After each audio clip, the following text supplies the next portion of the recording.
Hi guys, I'm Jim and this is Jim's Fix-It Shop. I've got a couple emails and some notifications on my videos that guys are having problems getting their engine started. They have no spark. Well, it doesn't necessarily mean your coil is shot. There's a few different issues that could be happening that's not letting your coil fire when it's supposed to. Let me show you. This is a 12 horse off of one of my snappers. Basically I just use it for a prop to show different issues and problems that you're having. Let me move this camera and I'll show you what to check for to see if your coil is any good or not. Okay, the first thing you want to do is pull the coil wire off. Take your spark plug out, put it back in your coil wire. Now this engine doesn't have a rope, so you're going to have to hit the key and use the starter to spin it over for you. If it has a rope and it doesn't have a starter, you might need somebody to pull the rope so you can hang on to the spark plug and watch for the spark. You're going to want to see a nice blue spark, and you should really hear it snap when it sparks. If it's orange or yellow, it's a sign that your coil could be getting weak, but that'll just make the engine start hard. It still should run. If you're not sure about the plug, this one's pretty dirty. Just buy a new one and throw it in there and be done with it. They're like $3 or less. You stick the plug back in. Now, the next thing you're going to want to check is, I've got all the bolts out of this to speed things up. You want to take the cover off the engine. You can still test it without this cover. You can turn it over, you can start it and run it, it ain't going to hurt a thing. First thing you want to do, let me move this camera. Okay, the first thing you want to do is on the bottom of the coil. Sometimes it's on the top of the coil. You never really know where it's going to be, but there's a little wire. This has got a white plastic cap on it. You want to pull that wire off. This is your ground wire. That's what shorts out your coil and kills your engine when you either shut the key off or deaccelerate the lever on the side of the mower. You want to take that off. This little wire lays against the engine block. It lays up against the side. If you melt through that insulation and it's touching something, it's going to short this out all the time and it won't start. Take that off, hit the key and see if it'll start. It'll run fine without the cover on it. If it still doesn't start, it doesn't mean the coil's bad. What you're going to want to do now is, in the top of the engine, on this particular model, there's 3 screws. Take the screws off, the screen will come off. Take that off. Underneath the screen is a plastic cap that covers up the cup and nut, keeps the dirt out of there. Take that little plastic cap off. Now you want to reach down in here with a socket, bust this nut loose, and there's a nut, a washer, and this little metal cup that the screen hooks to. You want to take that off. Then under that, there's 2 bolts that hold down this metal disc. And what that does, it holds a fan on. You can take the fan off. Now we're down to the flywheel. You want to turn the flywheel until this magnet comes around. What you're going to want to do with that magnet is get yourself some emery paper and shine that thing up so it's nice and shiny. You want all the rust off of it. The next thing you want to clean is you want to take this coil off. There's just 2 screws that hold it on. They should come right out of there with a nut driver. You want to take this coil off. And these are a bunch of laminated pieces of sheet metal that this coil wraps around. There's actual coil of wire in there. Now when this magnet goes zipping by these things, it detects that, and that's what gives it a charge that makes it fire. You want to make sure them are clean. To put it back on,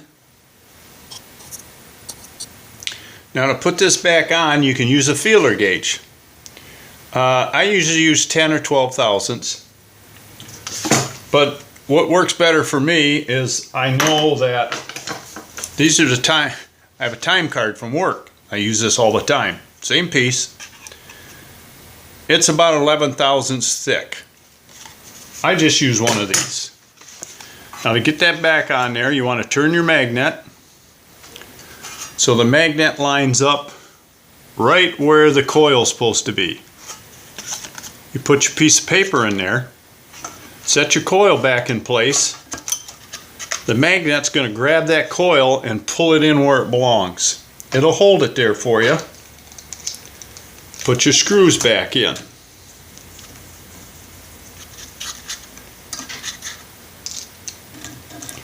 Now remember, you're screwing these into a piece of aluminum.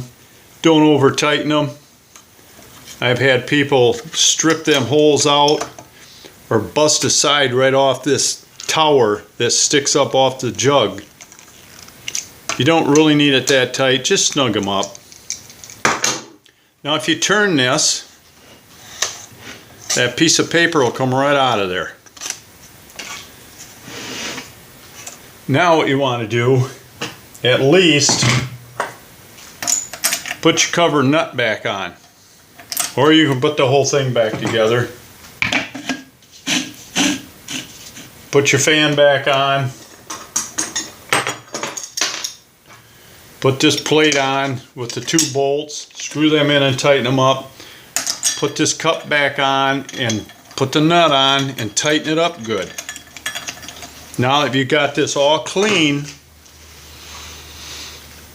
you can snap your ground wire back on because you've already eliminated that problem. Besides, you won't be able to shut the engine off if it does run without that. Try it. If it still doesn't start, then your coil's shot. You're going to have to buy a new one.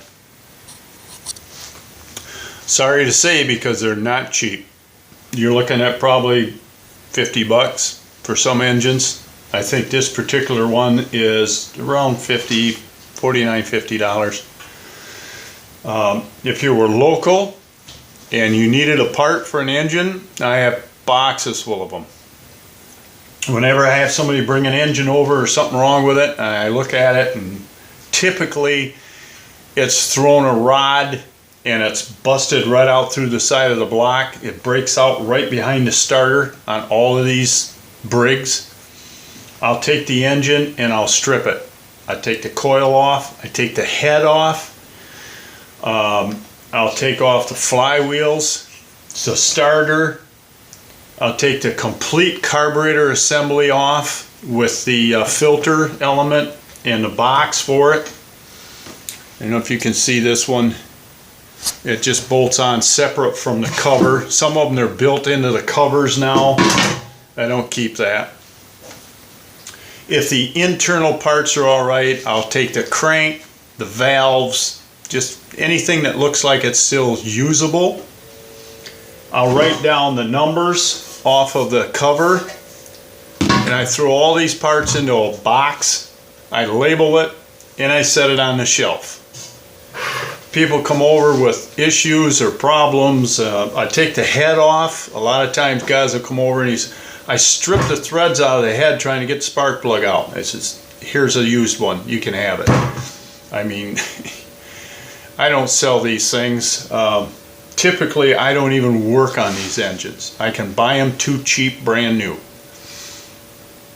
I'm gonna do a finish video on replacing my snapper engine with some issues. I've got one more video to do on that to finish it, and I'll be telling where I get my engines from and what you have to be or do to be able to buy engines from this place. I am looking into other sources that aren't quite so critical on what you have to be to buy engines from them. So normally I don't fool with them.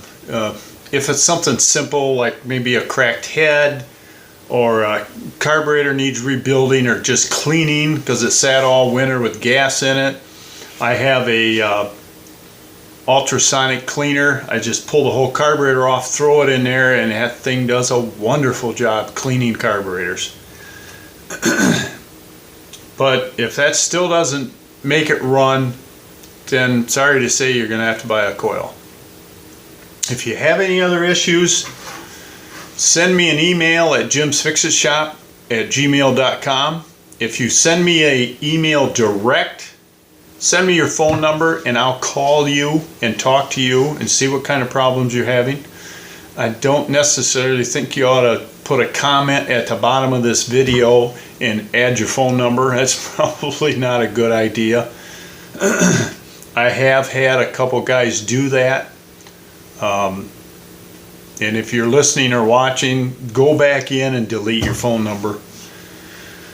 But if you have any problems, questions, comments, thumbs up, give them to me. If you've got any suggestions to make these videos better, please let me know. The last 2 I got was from guys telling me to tip your camera sideways. It'll be better for us to watch. Well, I didn't know that, so now that's all. I all shoot that way all the time. Check me out on Facebook. I can't believe I did that, but it's done. If you like the videos on Facebook, share them with your friends, especially guys that have snappers. Spread the word around, and so you guys can fix these things yourself. I mean, why pay a repair place anywhere from $65 to $100 an hour to do something as simple as this you can do yourself? So until next time, have fun, work safe, and we'll talk to you soon.